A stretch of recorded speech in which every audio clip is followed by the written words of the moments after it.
Bom dia, irmãos. A graça e a paz do Senhor seja sobre a vida de cada um de vocês. Eu quero ler com vocês um texto que está em Marcos, no capítulo 2, versículo de 1 a 12. E alguns dias depois entrou outra vez em Cafarnaum e soube-se que estava em casa. E logo se ajuntaram tantos que nem ainda nos lugares junto à porta cabiam, e anunciava-lhes a palavra. E vieram ter com ele, conduzindo um paralítico trazido por 4. E não podendo aproximar-se dele por causa da multidão, descobriram o telhado onde estava e, fazendo um buraco, baixaram o leito em que jazia o paralítico. E Jesus, que é de Jesus que a gente está falando, que estava pregando nesse lugar, vendo a fé deles, desses 4, disse ao paralítico: Filho, perdoados estão os teus pecados. E estavam ali assentados alguns escribas que arrazoavam em seus corações, dizendo: Por que dizeste assim blasfêmias? Quem pode perdoar pecados senão Deus? E Jesus, conhecendo logo em seu espírito que assim arrazoavam entre si, lhes disse: Por que arrazoais sobre essas coisas em vossos corações? Qual é mais fácil? Dizer ao paralítico: Estão perdoados os teus pecados? Ou dizer-lhe: Levanta-te e toma o teu leito e anda? Ora, para que saibais que o Filho do Homem tem na terra poder para perdoar pecados, disse ao paralítico: A ti te digo, levanta-te, toma o teu leito e vai para a tua casa. E levantou-se e, tomando logo o leito, saiu em presença de todos, de sorte que todos se admiravam e glorificaram a Deus, dizendo: Nunca tal vimos. Irmãos, eu conversava com o meu filho e falava sobre essa preocupação que era a maior de Jesus em dizer: os teus pecados te são perdoados. Ele nunca tratava apenas de uma situação. Podem perceber, em vários momentos onde pessoas estão diante de Jesus, quem também estava ao redor era tratado. Assim como a mulher que foi pega em adultério e colocada diante da presença de Jesus, e aqueles homens hipócritas estavam ali tentando apedrejá-lo, e Jesus começa a escrever e tratou deles também naquela situação. E esse texto me chama muito a atenção. Esse texto, para mim, ele é um hino sobre a amizade. Ele é um hino que mostra a relação de 4 homens que levaram o seu amigo paralítico até a presença de Jesus. E eu acho interessante que Jesus mesmo diz que por causa da fé deles, dos amigos, ele curou aquele paralítico e ele trouxe salvação à vida daquele paralítico. E hoje eu queria falar um pouquinho disso, eu queria falar um pouquinho sobre amizade. Eu queria falar um pouquinho dessa relação preciosa que Deus colocou nas nossas vidas, até porque Deus é uma comunidade, Ele é 3. Né? E ele tem essa relação de trazer para as nossas vidas relações interpessoais, para que nelas nós possamos aprender e enxergar muitas coisas. E eu fiquei pensando como foi a quarentena de cada um de vocês, quais foram os amigos com quem vocês conversaram, quais foram as pessoas que vocês travaram ideia, trocaram figurinha, bateram papo. Quem teve uma importância durante esse período de isolamento na minha vida. Irmãos, eu fico olhando esse texto e eu falo assim: caramba, você tem amigos assim? Capazes de não se sentirem impedidos por uma multidão de gente que estava naquela casa em Cafarnaum, mas eles não desistiram em nenhum momento. Com certeza eles tiveram um trabalho imenso para poder... Os telhados daquela época tinham vigas, eram telhados difíceis para poder demover tudo aquilo para passar o seu amigo pelo telhado. Eles podiam ter olhado a multidão e falado assim: poxa, amigo, ó, é o seguinte, a gente queria muito fazer isso por você, mas tá muito difícil, a gente volta outro dia para falar com Jesus. Mas eles não fizeram isso. Você já se sentiu sozinho? Você já se sentiu sem ter com quem trocar? Sem ter com quem conversar, sem estar com alguém que possa o seu coração ser aberto e desabafar? Olha, irmãos, eu acredito que esse paralítico confiava muito nesses amigos, porque eu vou te falar uma coisa: se alguém fala que vai me subir no telhado e vai me descer pelo telhado, eu acho que eu ia ficar com muito medo. Mas eu acredito que essa relação que eles tinham era uma relação de confiança. E eu volto ao que eu perguntei sobre se sentir sozinho, porque em algum momento o apóstolo Paulo se sentiu.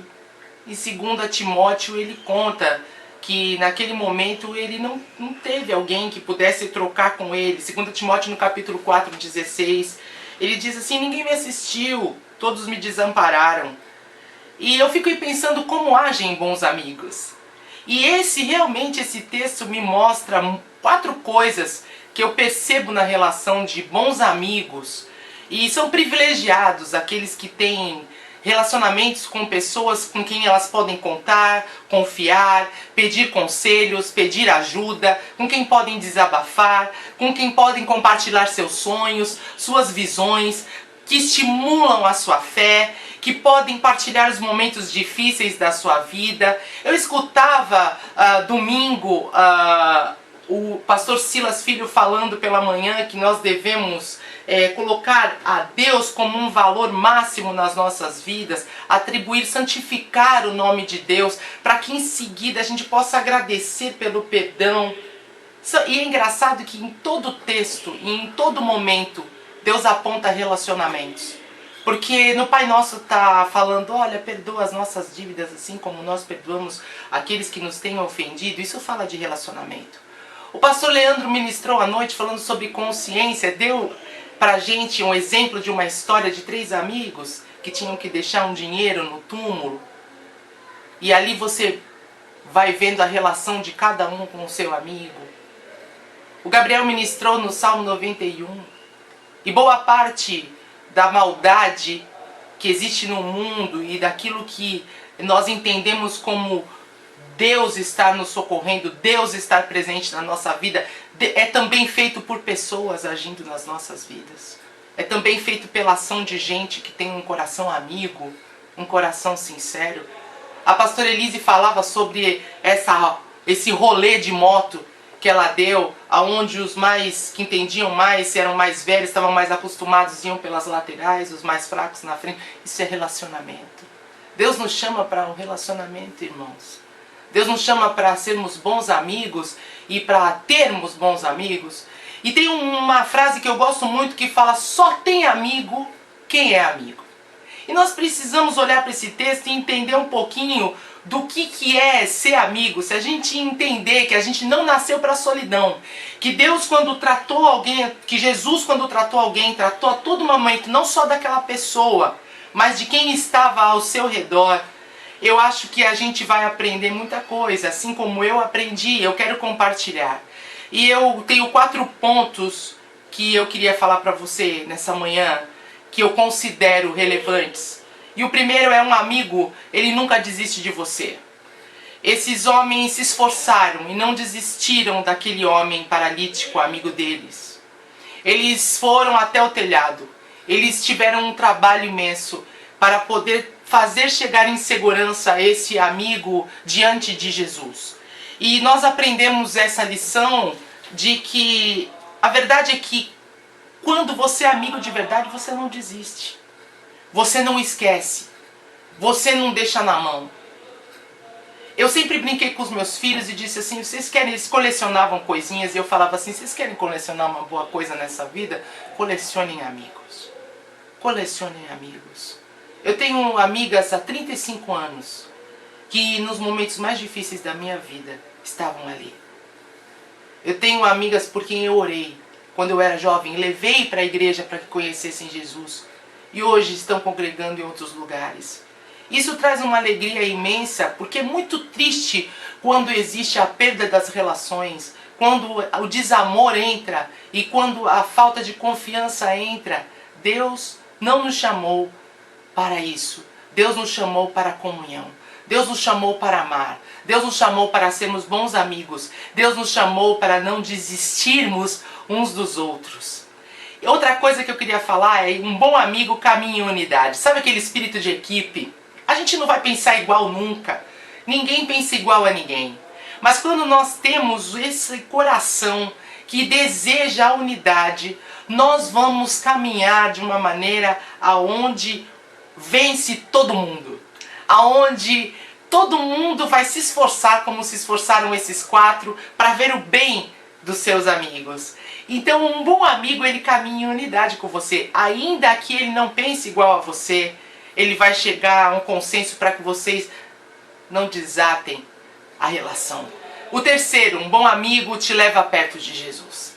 E irmãos, eu vou dizer para você uma coisa. Tem gente que é tão preciosa na minha vida. Tem gente que é tão preciosa na nossa vida. Caminhar com essas pessoas fazem a gente olhar para Deus. Faz a gente agradecer Deus. Faz a gente louvar a Deus. Faz a gente minimizar a maldade que existe por causa dessa relação cheia de afeto e cheia de amor. E esses amigos, eles não só conseguiram a cura do paralítico, mas eles conseguiram que esse paralítico tivesse os seus pecados perdoados, que é isso que Jesus questiona na vida daqueles escribas. Um bom amigo te aproxima de Jesus. Um bom amigo te faz olhar para Deus. Um bom amigo te faz glorificar a Deus. A conversa vai indo, vai indo, vai indo. Daqui a pouco você está falando glória a Deus. Daqui a pouco você está conversando e você está sendo levado a orar e agradecer ao Senhor. Eu louvo a Deus pelas relações que passaram e passam pela minha vida, onde eu posso me encontrar com Jesus e também posso levá-los a Jesus. E por último, um bom amigo não espera nada em troca. Irmãos, com certeza, talvez esses amigos tiveram que pagar aquele telhado que eles estragaram para poder passar. Eles tiveram um trabalho altruísta. O que eles estavam ganhando com aquilo? Passando o paralítico pelo telhado? Nada. Eles não estavam ganhando nada, eles estavam ganhando o bem do amigo. Irmãos, numa sociedade egoísta, onde o meu bem vem primeiro, aonde primeiro o meu e depois o seu, aonde eu sou amigo de quem é meu amigo, não gostei, tchau. Esses homens provaram com as suas vidas que a única coisa que eles queriam era ver aquele amigo bem. Eles sabiam que uma vez na presença de Jesus, o seu amigo teria imensas possibilidades. E sabe, irmãos, o meu desafio é que nós sejamos bons amigos. É um desafio para mim e eu estou desafiando você também nesse dia. Para que nós caminhemos em unidade, para que nós possamos investir na vida daqueles a quem chamamos de amigos. Sabe por quê? Porque é muito triste passar pela vida e não lembrar daqueles que foram extremamente importantes para você e que tiveram um espaço na lista da sua vida para você dizer: esses são meus amigos. Irmãos, que Deus te abençoe. Que a igreja seja uma igreja que se importe. Uma igreja altruísta. E a igreja que eu falo sou eu e você. Sabe por quê? Eu vou dizer uma coisa para você por último. Sabe quando que uma pergunta que eu ouvi, o pastor Ed René falando que a filha dele fez para ele: quem criou o diabo, pai? E ele disse assim, ela perguntou, foi Deus? E ele disse assim, não, Deus criou Lúcifer. Mas Lúcifer quis ser sozinho. Lúcifer quis a glória para ele. Lúcifer quis ser só ele. Irmãos, Deus não é solidão. Uma pessoa sozinha é um diabo. E entenda, Deus nos chamou para que nós sejamos e façamos bons amigos para a glória do seu nome. Que Deus te abençoe em nome de Jesus.